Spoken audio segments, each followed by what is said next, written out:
শুনুন বাবা জীবন বাপেরা ভাইরা মায়েরা বোনেরা সাবধান হয়ে যান দেখুন কি ঘটতে লাগলো আল্লাহর হুকুম হয়ে গেল সমস্ত মানুষজনেরা নিজের নিজের খিমা তৈরি করলেন ফজরের সালাত আদায় হয়ে গেল টাকার আওয়াজ হাই হাই শব্দ আসে হযরত ইমাম হুসাইনের সঙ্গে ছিলেন একটা মাদুরী ইয়ানি তাবিজ দাদার বন্ধুরা ছোটবেলায় বিশ্ব নবী বলেছিলেন নাতি রে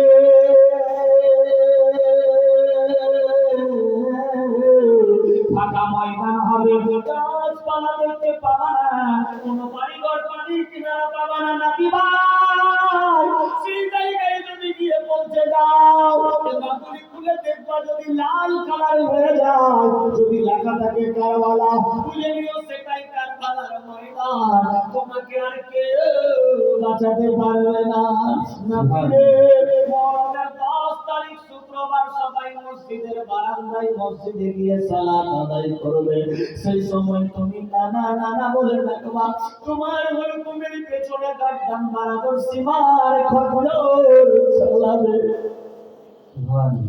ইমাম হুসাইন বাচপন কালে সমস্ত নানার মুখে শুনেছে আল্লাহু আকবার যখন ওই ফাঁকা ময়দানে পৌঁছে গেছে এবার আমার বন্ধন থেকে ওই মাদুরি বের করলো তাবিজ যখন খুলেছে খুলে দেখছে সত্যি তো লাল কালার হয়ে গেছে কারবালা ময়দান লেখা আছে ইমাম হুসাইনের চোখ দিয়ে পানি আসতে লাগলো নানার কথা মনে পড়ে গেল ইন্নাল্লাহ মা সাবিরিন সবর করো নাতি ভাই সঙ্গে আল্লাহ আছে ইমাম হুসাইন টেনশন না নিয়ে আমার সমস্ত দলের লোকজনদেরকে ডাকলেন সোজরে এটাই সেই কারবালার ময়দান পৌঁছে গেছি আজকে মহরমের 5 তারিখ টেনশন নিও না তোমাদের বাড়িতে বিবি বাল বাচ্চা মা বাপ সবাই রিশতেদার আত্মীয় আছে সোজরে তোমরা যদি বাড়ি যেতে চাও চলে যাও বরং আমার সঙ্গে এসে নিজের জীবনকে শেষ করিও না কিসের লোকেরা বলতে লাগলো হুজুর জীবন যাবে আপনার সঙ্গ ছাড়বো না আপনার সঙ্গে এসেছি জীবন দিতে হলে দিব জীবন চাইতে আপনাকে বেশি ভালোবাসি হুজুর গো আপনাকে ছেড়ে আমরা যাব না আল্লাহু আকবার আল্লাহু আকবার অনেক কথাবার্তা শর্ট করে দিলাম সমস্ত মানুষজন পাঠতে লাগলো এইভাবে একের পর দ্বিতীয় ঘন্টা পেরিয়ে যেতে লাগলো একজন মানুষ এসে বলে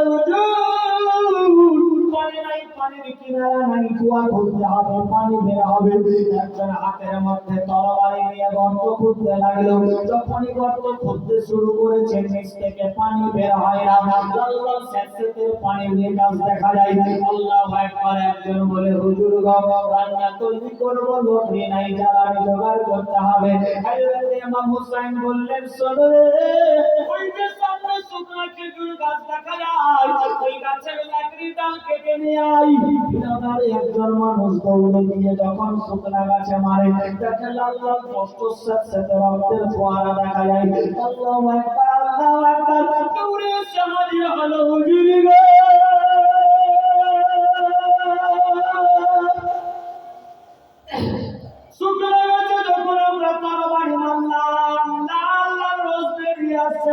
বুঝতে পারি না কেউ এসে বলে হুজুর গো গর্ত খুঁজতে গেলাম পানি বের হয় না লাল লাল স্যাঁতস্যাঁতের কিনারে বুঝতে পারি না ইমাম হুসাইন বললেন শোনো রে সমস্ত কিছু হলো কারবালার নমুনা দেখছি ওই পরিকালা নানা বলেছিল নাকি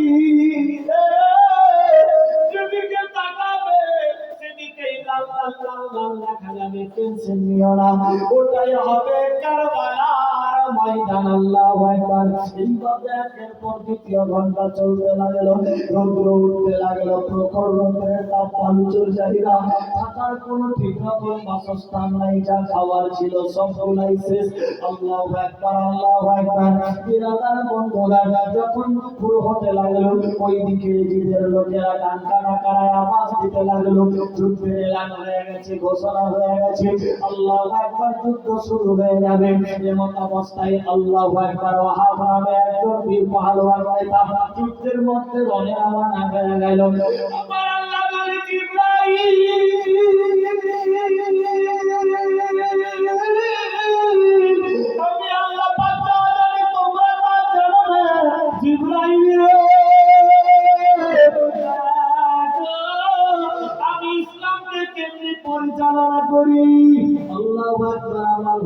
না, গাছের পাতা নড়ে না, সূর্য ওঠে না, অস্ত যায় না, রাত্রি চন্দ্র সূর্য ইত্যাদি কিছুই হয় না। বিরাদার বন্ধুগণ, হযরত ইমাম হুসাইনের দলের লোক যুদ্ধের ময়দানে হাজির হয়ে গেল। আল্লাহু আকবার, যুদ্ধ শুরু হয়ে গেছে। কচু কাটার মতো কাটতে কাটতে কাটতে বহুদিন জাহান্নামী বানিয়ে দিল। শেষ বেলায় হযরতে ওয়াহাবের দিকে লক্ষ্য করে ওই নামায় কারাম কাটতে তীর মারলো। ওয়াহাবের শরীরের মধ্যে তীর গেঁথে যায়, আর চলতে ফিরতে পারছে না। আল্লাহু আকবার, আল্লাহু আকবার, শরীরে হাওয়া ভর্তি হয়ে গেছে, শরীরের রক্ত বয়ে গেছে। ওয়াহাব ওই ঘোড়ার উপর থেকে নিচে পড়ে যায়। আল্লাহু আকবার, আল্লাহু আকবার, এই কবর খিনার মধ্যে পৌঁছে গেল। আমাদের ওয়াহাবকে মেরে দিয়েছে। ওয়াহাবের ভাই ছিলেন কি পাহাড়ওয়ান নেতা, একটা দুপা করতে করতে রওনা হয়ে গেল। কবরের বদলে কবর, হত্যার বদলে হত্যা, আমি এবার যাব আমার ভাইয়ের বদলা নেওয়ার জন্য। ওয়াহাবের ভাই হানজালা উটের উপরে উঠলো, ঘোড়ায় লিখেছেন ঘোড়ার উপরে উঠলো, সবার কাছে সেলুট সেলাম জানিয়ে হানজালা ঘোড়ার উপরে উঠে এবার যুদ্ধের ময়দানে হাজির হয়ে গেল। আল্লাহু আকবার, ব্যানে ঘোরাতে লাগলো।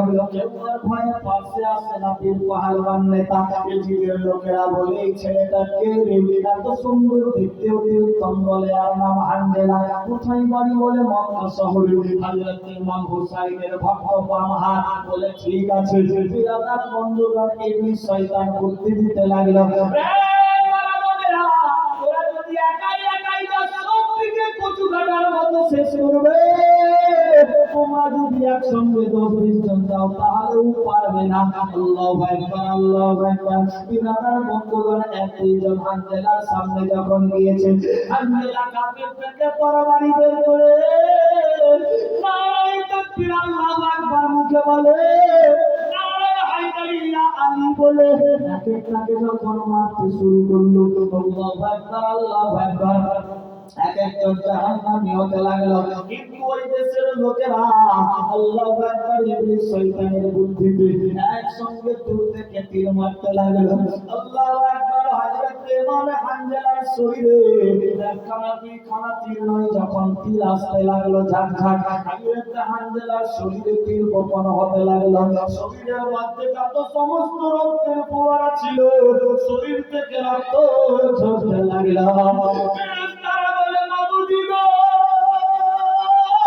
তুমি যদি একবার ওয়াদা দিয়ে দাও, আমি হানজালাকে টেনে নেব।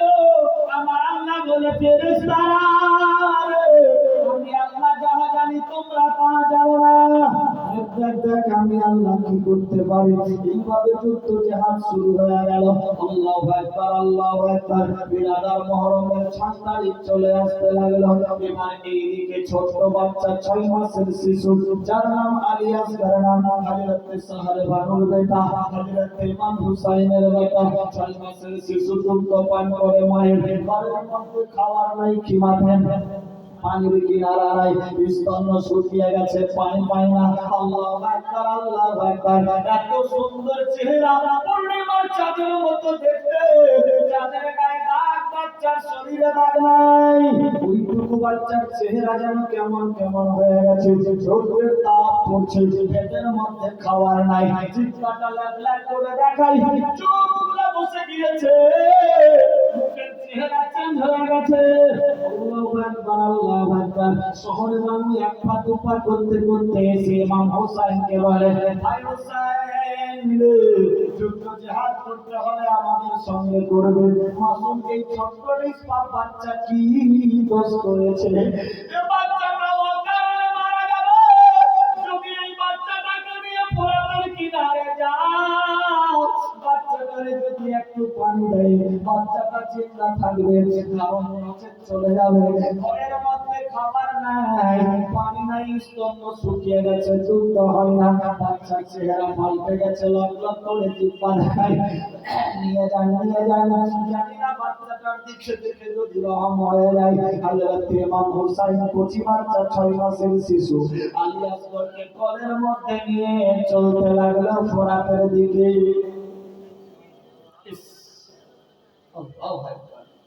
আচ্ছা, ভাষা বুঝতে পারছেন? না নাই? হ্যাঁ, না পারলেও তো সামনে কেউ বলবে না নাকি?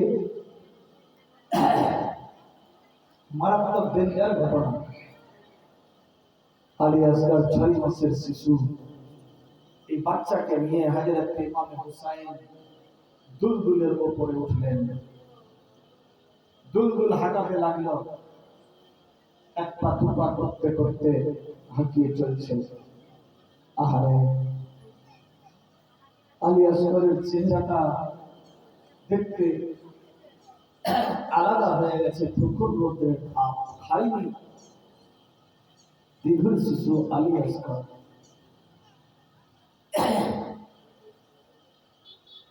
হযরত ইমাম হুসাইন বাচ্চাকে কোলে নিয়ে চলতে লাগলেন। সোহরা কান্দে মতি